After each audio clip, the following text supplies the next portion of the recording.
Welcome to the best gambling show on the internet. This is the home of the money pick. Make sure you hit the like button. Make sure you subscribe. I just want to give a shout out to the Patreon users. You make all this possible. You're the reason why I'm able to win everyone money. Let's get to the first game. We got the Buffalo Bills at the Kansas City Chiefs. First upset. It's Buffalo +2. On some lines, it's streaking down, and we know we have an effect on the lines. But Buffalo in the upset, man. And I don't want to be simple. I don't want to go ESPN. But this starts with Allen versus Mahomes. Which quarterback is going to make the bigger plays, but also which quarterback is going to be more effective with his feet. I'm not talking about running the ball. I'm not saying like 2011 Cam Newton or Tim Tebow with the Gators. I'm not talking that type of running. I'm talking about who's going to flow in the pocket, who's going to roll right and make things happen down the field, which quarterback generates bigger chunk plays. And for me, it's Josh Allen in this game. He's heating up at the right time. And Mahomes, there's nothing to snub your nose at. We know Mahomes is an absolute boss, an absolute iconoclast in this league. No one's taking anything away from it. But I've watched 14 of the Kansas City Chiefs games this year, and they are missing a little bit of an explosion. And I think Mahomes had that rough, rocky start earlier in the season, and he started being more careful with the ball. But when you got Buffalo, you know they're going to gun to try to get into the 30s, and I think this Chiefs defense is vulnerable. They've played good the second half of the season, and yes, they've lined our pockets. Yes, that's all well and good. Fine, great. But Diggs, Cole Beasley, you got some dogs who are coming against the secondary and playing man-to-man, sending blitzes, slanging blitzes every play might not be the best strategy against this Bills team. That's why I started off with mentioning Josh Allen rolling to the right. Is there anything more dynamic in this league? Is there anything more powerful and explosive in this league? And let's go to this Chiefs offense.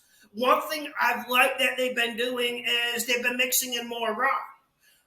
But can you guys really see them pounding the Bills? We know the Bills can be pounded. We know that front seven is a little bit small, a little bit flimsy. You can pound them if you want.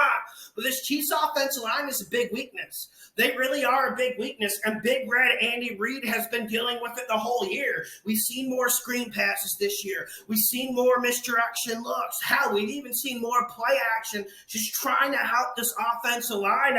I think the Bills' defensive line gets the advantage here. I'm not saying at Oliver, the Bills' defensive line, they're going to have a field day like one of the Bosa brothers or anything along those lines.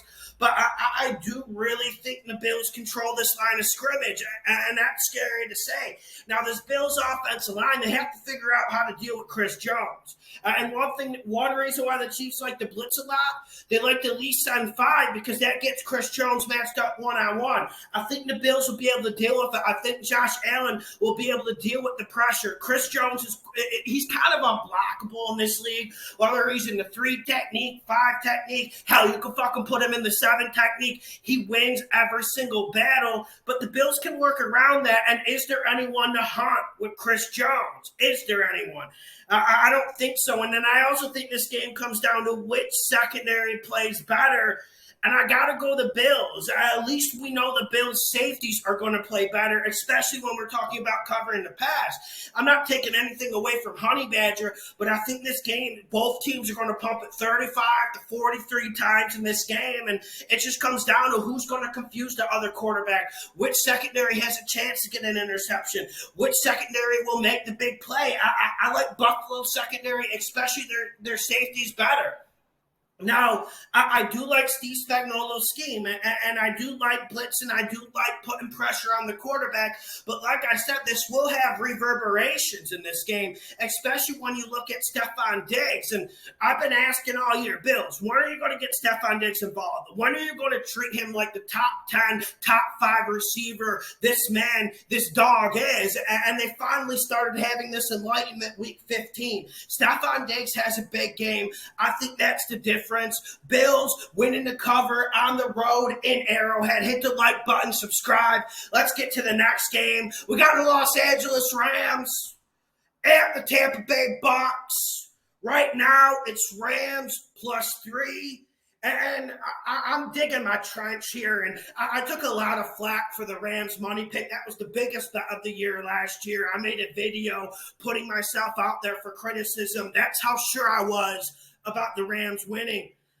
I'm sure about it, but I'm not trying to sandbag here. I'm really not, but can I just tell you my one concern? I'm really concerned about the refereeing situation. And I don't like going this level. I don't like putting the tinfoil cap on and thinking about Roger Goodell making calls in the New York office. I don't like that stuff. That stuff's lazy, and sometimes it gets a little bit crazy. But listen, Brady does get the rub of the green with the officials. I'm one of the biggest Brady fans. I've enjoyed his rise since he was 39, and now he's like 43 slinging the NFL. Has anyone enjoyed it more than me? I don't know. I don't think so. But these refs, they're gonna be a factor in these games, and you just hope the Rams get a fair officiating game. Now, listen, I really like this Rams receiving core against Tampa Bay secondary.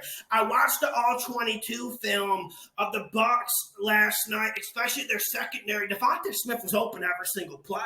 They play a really soft man-to-man. They're trying to play more man-to-man, but I don't think they can match up. And you got these high lows, like you got Higbee, Cup on one side, Odell isolated on the other side of the ball, Higbee, Cup, Beckham. I don't know if the Bucs have an answer. Like, we know this Bucs run defense, they're going to come to play, but Cam Akers coming back, you saw what type of verb he added. You saw there was a little bit more inspiration with the Rams run game. Then you got to the play action.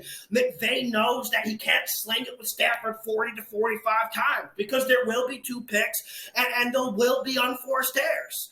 And you don't want to give this Bucs defensive line a chance just to tee off on Stafford, because they will. They can get home. This Rams offensive line isn't all that good outside of Whitworth. Now, I think the Rams have run-pass balance, but I think Kupp and Odell Beckham, I don't know if Tampa Bay has an answer. And on the other side of the ball, yes, you got Tom Brady. Yes, you got a very good offensive line, but am I the only one concerned about Tristan Wirfs? Why is everyone underestimating the fact that Tristan Wirfs is going to be on one leg? Yes, the kid's going to come out to play. He's an absolute gladiator. He's an absolute warrior. We know that. He's going to come out to play, but how effective will he be? Did you see Ryan Kerrigan bull rush his ass and put his ass on the ground after he got injured? He's in a damn walking boot. So I think the Rams can exploit that. Put Von Miller on that right side. Let Von Miller go. Move Aaron Donald around. Test this offensive line. This offensive line is really solid in the interior. There's no doubt about that. But who's going to win battles for Brady? We know Mike Evans is. But, man, how good is Gronk playing right now? We know he was in Brady's doghouse, that Carolina game. How good is Gronk playing right now, and how much can you rely on him to help Brady? Brady's going to need help because this Rams team is explosive. And without Antonio Brown, without Chris Godwin, I am getting a little bit worried about the explosiveness level of Tampa Bay. Are they going to have enough? Are these guys going to eat for Brady? Because, the Rams aren't going to just sit in a cover 2, cover 3 all game like the Eagles and let Brady snide them up and cut them up all game. That's not how it's going to be. There's going to be some press man-to-man. Jalen Ramsey is going to be in Mike Evans' grill. If Mike Evans gets taken away, you better hope these tight ends step up for Tampa. And that's where Tampa needs to exploit this linebacking core of the Rams. And that's where it comes down to it. Tampa Bay's weakness is their secondary. They've had problems all year. We saw last year when they got to the playoffs, the secondary suddenly started playing better. I don't think that's going to happen. I think the Rams have a better pass game, and dare I say, the Rams have a better run game. Now, we saw what Tampa Bay did to the Philly. Philly's got a pretty decent run defense, and Tampa Bay pounded the living hell out of them. I think Tampa Bay has some success, but I think they get away from it because I don't think Tampa Bay is going to get those big plays that they're accustomed to. Scotty Miller, Perryman, I'm not riding with that. Give me Von Jefferson. Give me Kupp. Give me Higbee. Give me Odell Beckham with that waving blonde hair. I'm going Rams winning the cover. Next game, we got the San Francisco 49ers at the Green Bay Packers. San Fran and Jimmy G is plus 5.5. Do not bet this. Green Bay's going to win and cover. I'm changing my pick. Green Bay covers the spread. Green Bay's going to win in the cover, and I think this might be the blowout of the weekend. I understand people who like San Fran in this game. The fundamentals set up for them. Yes, they get better run blocking. Do they have a better coach? Probably.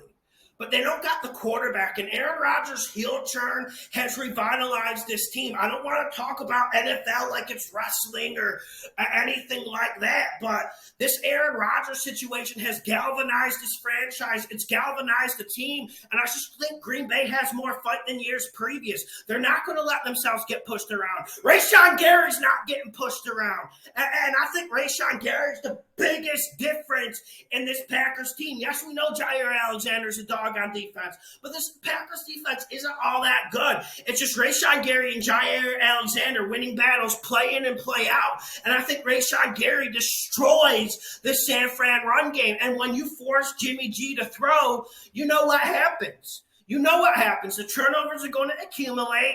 If you hit him a few times, he will have a meltdown. He has a similar mental psychology than Kirk Cousins. And when you go into Lambeau Field, when you're in the divisional round of the playoffs, you're going to have adversity. This isn't when San Fran was stacked with the best defense in the league. When San Fran came and blew out the Packers 4 years ago, 3 years, I forget. It's not that same team. And Jimmy G never faced adversity. When he faces adversity, he crumbles. So don't bet the San Fran upset. I don't want to hear any talk about it.